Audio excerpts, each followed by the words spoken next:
Your birth chart holds the real reason you keep attracting the same painful patterns in your life. So when you use astrology for shadow work, you get to see how those patterns are actually the key to your best self. Hi, I'm Sade, and I've been a professional astrologer for 12 years. When I started experiencing degenerative autoimmune disease, I began spiraling into an existential crisis, searching for answers in every healing modality I could find. But I didn't need more insight, I needed integration. And in 2020, I was led to start doing shadow work. In this video, I'll show you how to use your chart to begin shadow work without getting lost or overwhelmed.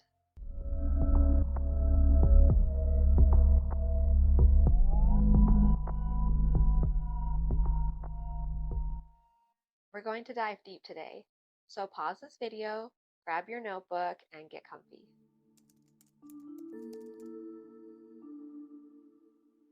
If you're watching this, you've probably heard of shadow work before, but here's how I like to explain it.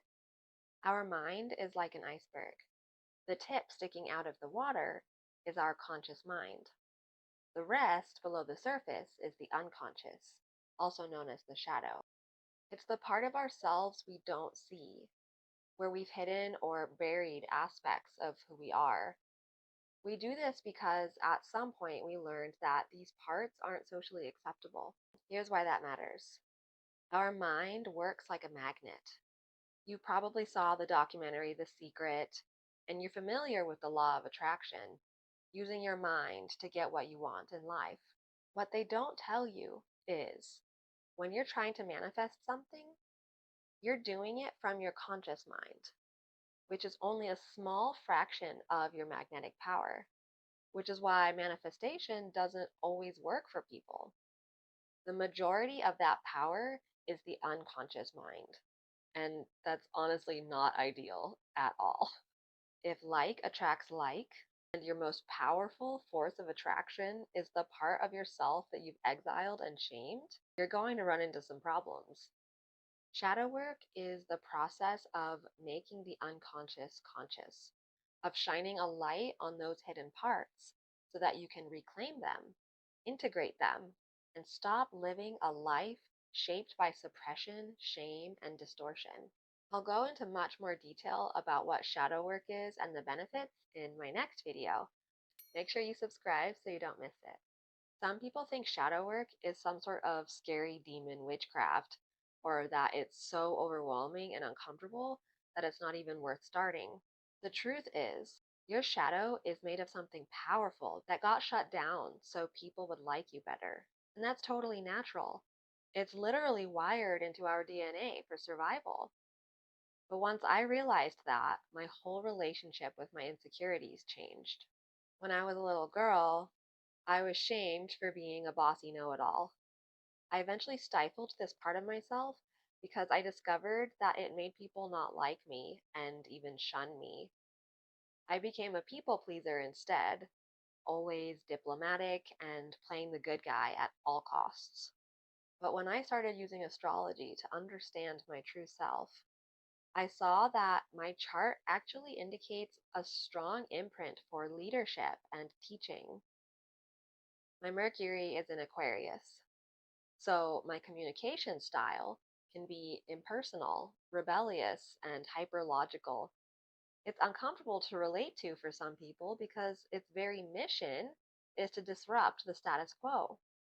Once I saw this gift and I realized I'd been suppressing it my whole life, I was ready to start owning it again and honor the self that I came here to be. The goal in using astrology for shadow work is to become intimate with the parts of yourself that you secretly wish you could change or hide, especially the ones that show up in repeating situations like your relationships. Astrology helps you name the archetypes behind those patterns so you can stop fighting them and start working with them instead. I want you to realize living your life through roles that don't align with your true self will only cause you suffering. And that misalignment can even turn into emotional and physical illness. Shadow work is about bringing you back into balance and wholeness.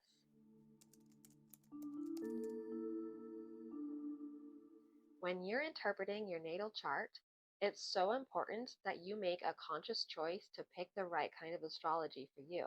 I use True Sky Astrology because I believe that tropical astrology is outdated and inaccurate. It keeps people stuck in illusions. If you want to learn more about what that means, I made a video about True Sky Astrology that you can check out next. The best way to discover your true self and your hidden gifts is through True Sky, also known as True Sidereal Astrology. Every sign of the zodiac and every planet has both a conscious and unconscious expression, a light and a shadow. So when you look at your chart, you want to start asking, what are the shadow expressions of the signs and planets that you have strong placements in? Don't be afraid of what you find. These traits are not your flaws. They're your unprocessed potential. They're the misunderstood parts of you that are still trying to protect you. So approach your shadow horoscope with curiosity and not like a list of things to fix. Here are the 6 most important placements that I recommend looking at first when you want to start using astrology for shadow work. First is the moon. This governs your emotional body.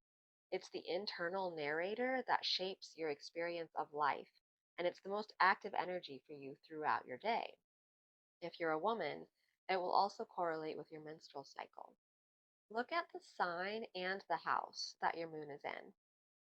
Research the shadow qualities of that sign. Reflect honestly with yourself on how that might show up for you. Next, you'll want to look at some specific houses in your chart. The 4th house, this is the midnight point of your chart. It's the seat of your emotional body and your upbringing. It holds the energies that shaped your childhood and the formative roots of your shadow. See what sign is on that house, even if there's no planetary placement, to get a better understanding of how your shadow shows up in your home life, both past and present. You also want to look at the 8th house. This is the house of mystery, sex, death, rebirth, and money. It usually holds our most distorted themes: jealousy, shame, fear, desire, especially in relation to others and our sense of freedom and power. Check what influences are on your 8th house to discover more about how your shadow is expressed through these themes. And then we also have the 12th house.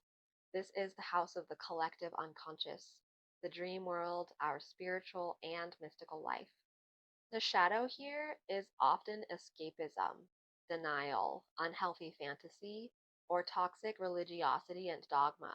It's the house of illusions, and it can be the hardest to relate to on a personal level. This is especially useful to explore when you're questioning your faith, having a spiritual awakening, or you're dealing with mental illness like depression or psychosis, or having trouble with addictions. Another placement that you want to look at is your Chiron. Chiron is known as the wounded healer.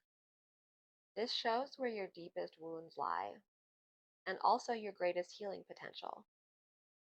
The sign that Chiron is in will tell you the flavor of the wound, and the house shows where in your life it plays out.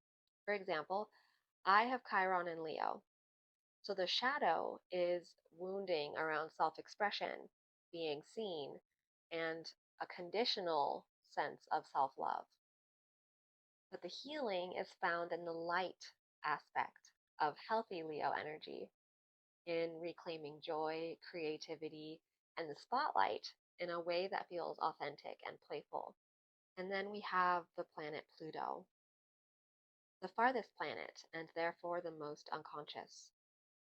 The sign Pluto is in reveals your deepest, most transformative power, but also what's hardest to see or consciously access. Because it moves so slowly, Pluto carries a huge karmic imprint that your entire generation is here to work with. So let's take the Pluto in Libra generation, for example. This is most millennials. Pluto in Libra usually holds a shadow around relationships, specifically a fear of conflict or being unloved if you disrupt the harmony. So you might overgive, overagree, or lose yourself in trying to keep the peace. This shadow belief might be, if I show my truth, I'll be abandoned. Pluto in Libra gives you this deep, intuitive sense of when something's off in a relationship, even if no one's saying it. You're wired to want real harmony, not fake peace. And once you stop bending yourself to avoid conflict, you actually become the person who brings real connection into the room. Your relationships stop feeling performative and start becoming spaces for mutual evolution. Using these 6 placements in your natal chart as a map is a great way to get started with shadow work. But you can do this with every single planet, sign, and house as you're ready to dive deeper into uncovering your hidden gifts. As you reflect on these placements in your chart, just remember you don't need to fix anything. Just become aware. You can journal about what comes up and ask yourself in what ways there might be a gift hiding inside the wound. But shining a light in the shadows is already beginning the transformation. If you found this juicy and helpful so far, I'd love you to support this new channel by clicking the like button. I've also got a video coming up on how to integrate your shadow in a way that's actually fun, especially if journaling isn't your thing. So hit subscribe if you don't want to miss it.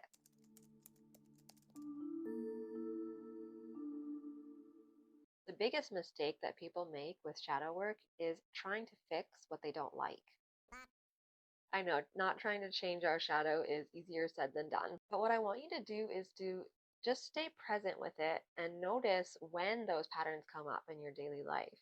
As you become more aware of the shadow patterns, you'll start to recognize what triggers it. And eventually, you'll also be able to create enough space to choose a different response. And in that way, one choice at a time, that's how you rewire your life for the better. If you didn't do this inner work, the same patterns would play on a loop for years, even lifetimes. But now you get to break the cycle. If you want to move through these energies more quickly and make space for the magnetism of your best life, I highly recommend taking your shadow work beyond the mind and into the body. That's why you don't want to miss my upcoming video on integrating the shadow by moving your body. I promise it's way more effective than just journaling and waiting for the transformation to happen. And at the same time, the part of you that wants to heal it all right now, that's a shadow too. So also be gentle with the part of you that wants to be perfect. The best news is that you don't have to stay stuck in those old patterns, especially now that you know they're pointing you towards something profoundly healing. Remember, your shadow isn't just your wounds, it's your hidden gifts. Your true self can't wait for you to come home. And the best way to do that is by using your True Sky Astrology chart to start your shadow work journey. It'll help you see yourself in a way that actually aligns with reality. So I would love to see what patterns you've been uncovering. Let's talk about it in the comments below. What placement in your chart do you see your shadow showing up in the most? I can't wait to hear from you and talk about it more. Until next time, thank you for watching. Bye.